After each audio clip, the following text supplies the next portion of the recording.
There is an uncomfortable truth that most people avoid confronting. If someone can make you feel ashamed, then they already have control over you, not mere influence or a passing effect, but real, quiet control that settles beneath the surface. And what makes this even more unsettling is the realization that most people surrender that control freely, day after day, without ever noticing it happening. Think for a moment about the last time someone made a remark, subtle or direct, something small on the outside, yet somehow it slipped under your skin. Maybe it was a look, a shift in tone, a quiet jab disguised as nothing, and still it stayed with you. But why? Why did their words continue to echo in your mind long after they had already moved on? Long after they had likely forgotten you entirely? It's a strange dynamic when you really look at it. They invest only seconds, yet you lose hours, replaying, analyzing, carrying something that, in its origin, was almost insignificant, as if they dropped something meaningless, and somehow you chose to pick it up and give it weight. And this leads to a question that most people never stop to ask. What exactly gives anyone that level of authority over your internal state? Who decided that, and when? Because the truth is, whether you realize it or not, shame is not random. It is not purely emotional. And it is certainly not rooted in morality the way people often assume. It is a mechanism, precise and effective, a subtle way of keeping people in line, socially, psychologically, even professionally. For centuries, sharper minds have understood this without needing to announce it openly.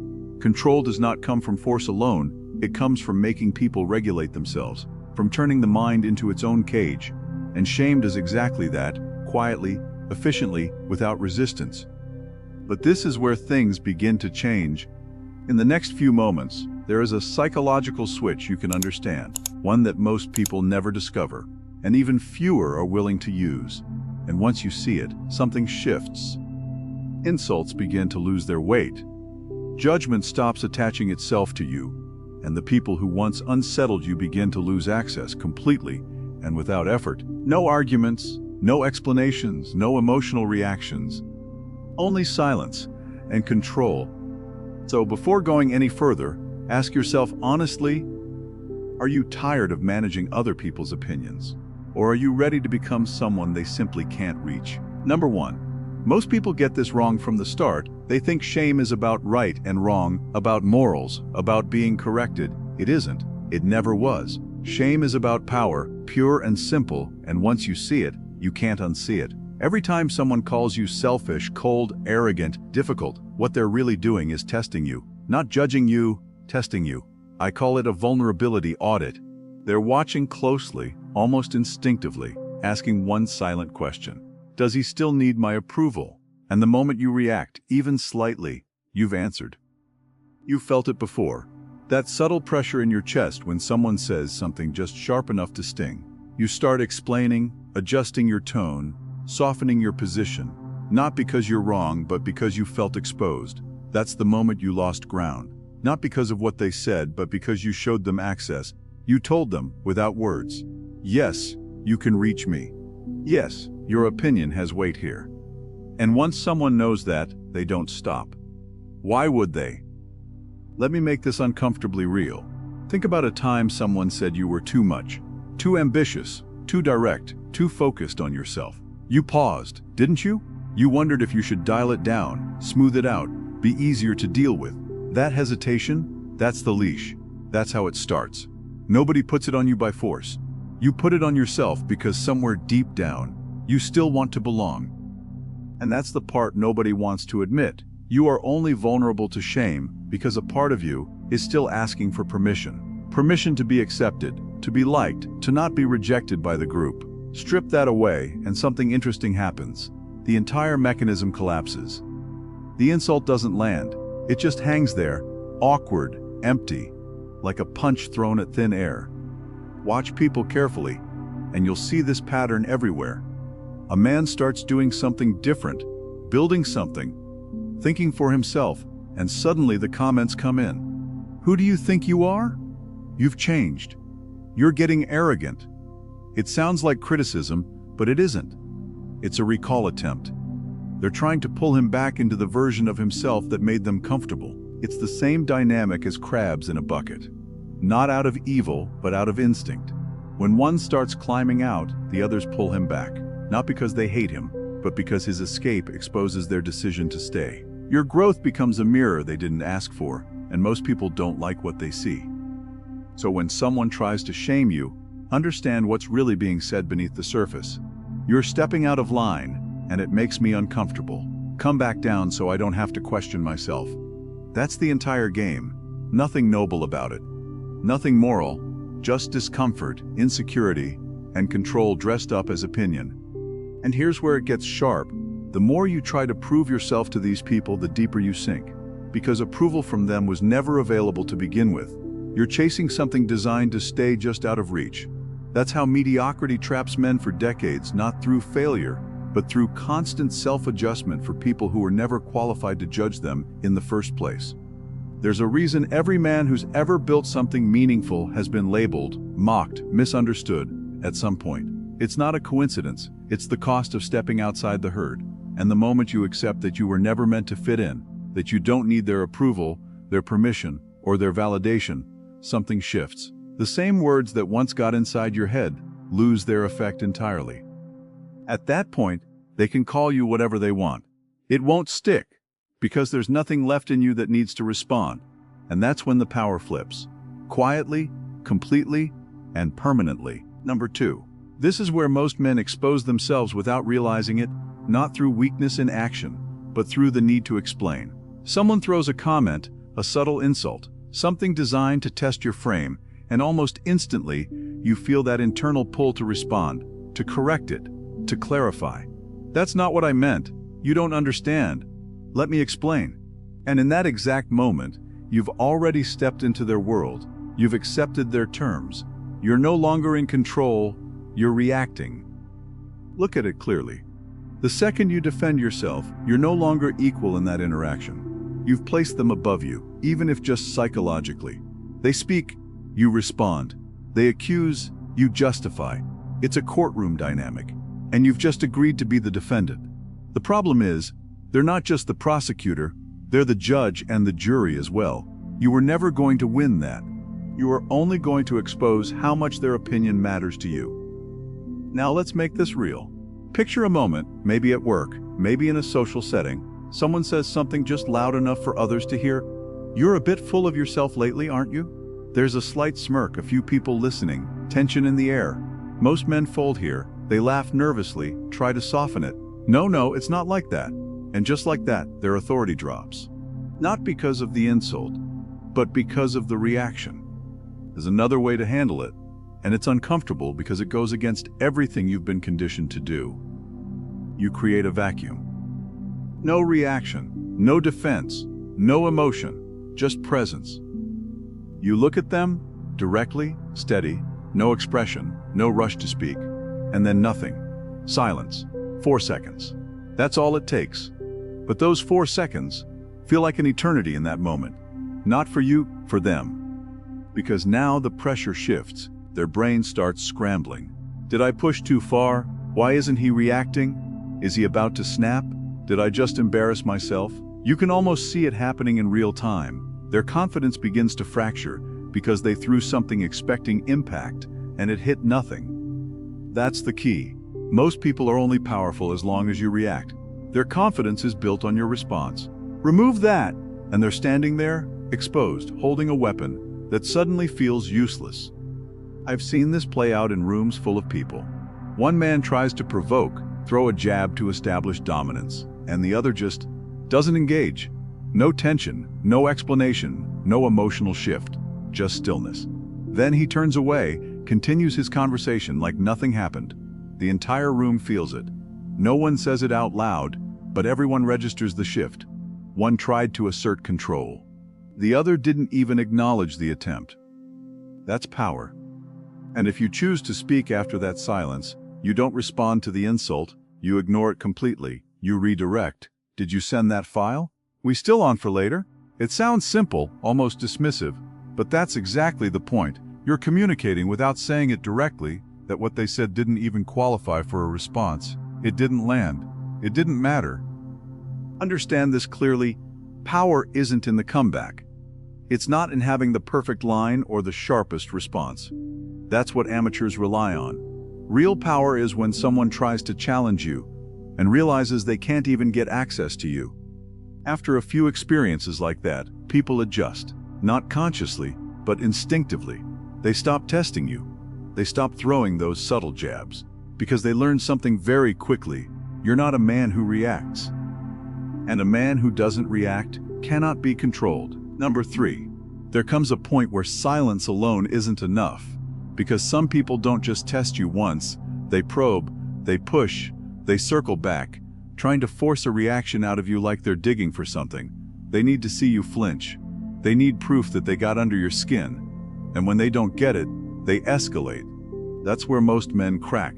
Not on the first hit, but on the second or third, when the pressure builds and the room is watching. This is where you stop playing defense entirely, and you flip the structure of the interaction. Not by arguing, not by overpowering, but by doing something far more unsettling. You agree. Calmly, directly, without hesitation. They call you cold. You look at them and say, "Yeah, I am." No smile, no sarcasm, no explanation. Just ownership. Then you hold eye contact and add 2 words that most people don't have the composure to say. Now what? That's where it breaks. Because they weren't prepared for that. They expected resistance. They expected you to scramble, to justify yourself, to prove them wrong so they could keep you engaged. That's where their control lives, in your need to correct the narrative.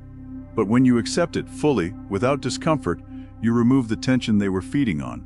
The weapon slips out of their hand, because it only works if you're trying to avoid it. Think about how most men react when they're labeled. You're selfish. Instantly, they rush to explain how generous they are, how they help others, how they didn't mean it like that.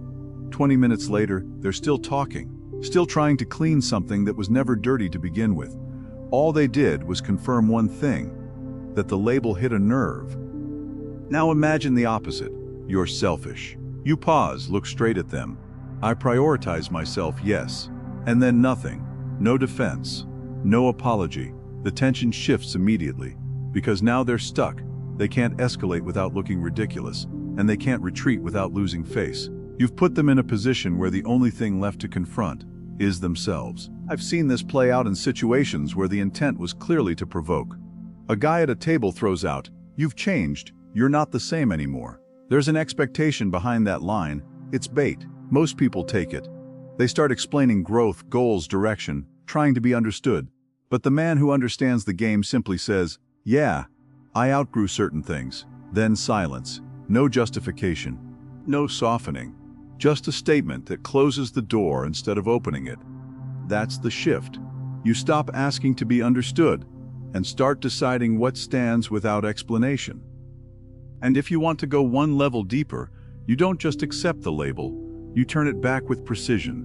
Not emotionally, not aggressively, but with calm curiosity that cuts deeper than any insult. You look at them and ask something simple. Does that bother you, or why does that matter to you? Now the spotlight is no longer on you. It's on them. Their intent, their discomfort, their reason for speaking. Most people aren't ready for that. They stumble. They retract. "I was just joking," or "I didn't mean it like that." Of course they didn't, not when they're forced to look at it directly. You didn't attack them. You didn't defend yourself.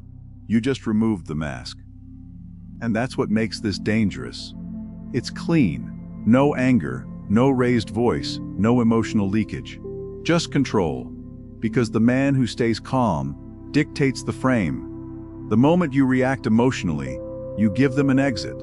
They can label you sensitive, unstable, triggered. But when you remain composed, steady, almost indifferent, they have nowhere to go. After a few moments like this, something shifts in how people deal with you. They become cautious, measured. They think before they speak, not because you said anything threatening, but because they felt what happens when they try to play that game with you. And that's the real outcome. You're no longer someone they test, you're someone they calculate around. Number 4.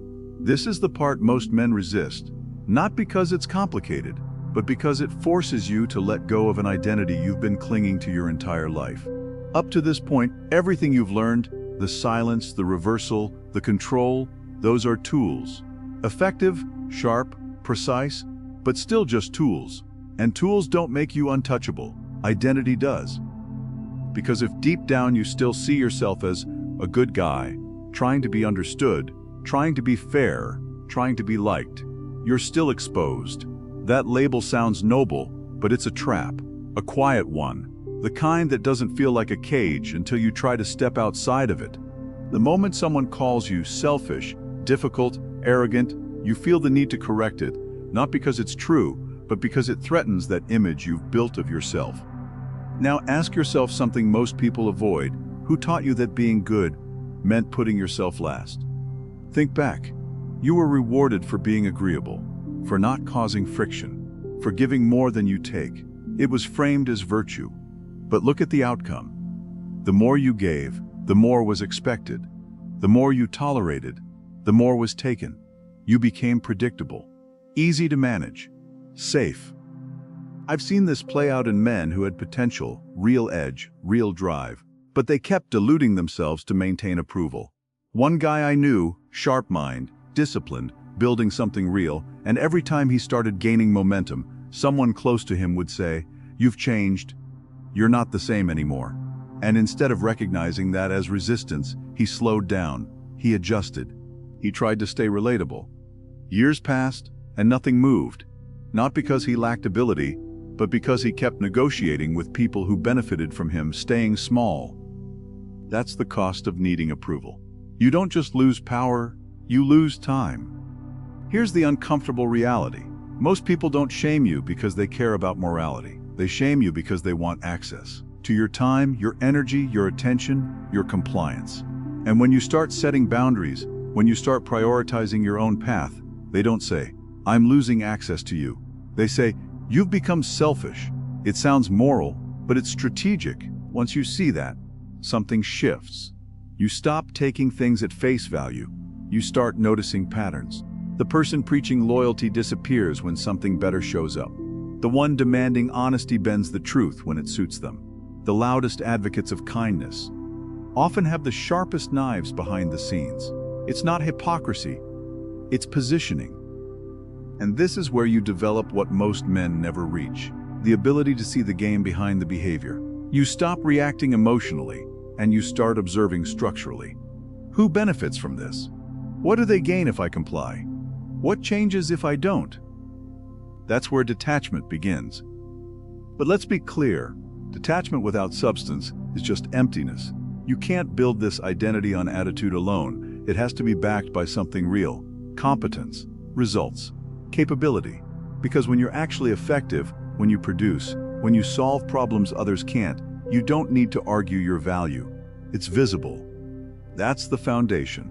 Not confidence, proof. And once that's in place, you become selective. Not cold for the sake of it, but precise. You listen to those ahead of you and filter out the rest. Not out of arrogance, but out of clarity. Because most opinions are noise disguised as relevance. You walk into a room, someone tries to take a shot at you, subtle or direct, and nothing happens.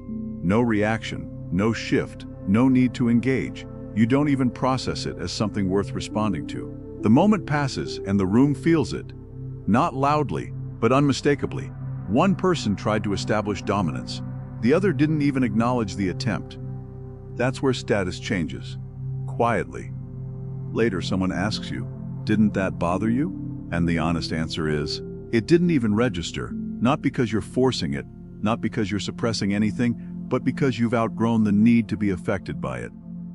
That's the identity. You're no longer trying to be liked. You're no longer trying to be seen as good. You're building something, moving forward, operating on your own terms. And people can either align with that or watch from a distance. Because at that level, you're not playing for approval anymore. You're operating beyond it. By now you can feel it, not just understand it, but feel the shift. The silence, the reversal, the detachment. It all sounds simple when you hear it. But the first time you're actually in that moment, face to face with someone trying to test you, something inside you is going to push back. That old instinct to explain, to smooth things over, to be seen as reasonable, it doesn't disappear overnight. It whispers. It tells you, just say something, don't make it awkward. And that's the exact voice that kept you controlled for years. This is where the separation happens. Not between men who know, but between men who act and men who don't. Because knowledge is cheap.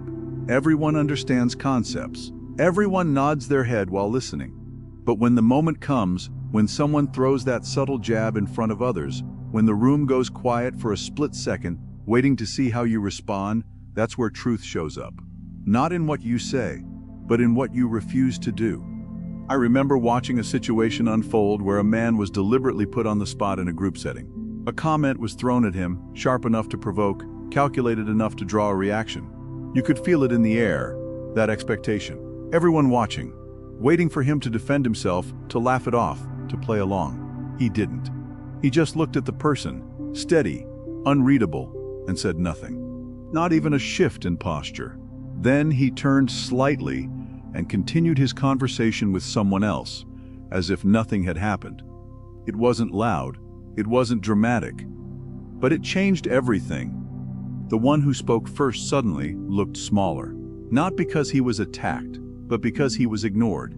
His attempt to control the dynamic collapsed in real time, and everyone saw it, even if they couldn't explain it. That's what most men never experience, the moment where you realize you don't have to participate. From that point forward, it becomes a decision. Not emotional, structural. Someone tries to shame you, and instead of reacting, you recognize the pattern instantly. You see what they're doing before they even finish the sentence, and that awareness alone creates distance. Enough distance to choose your response, or to choose nothing at all, and that's where power sits. Not in aggression, not in domination, but in control over your own reactions.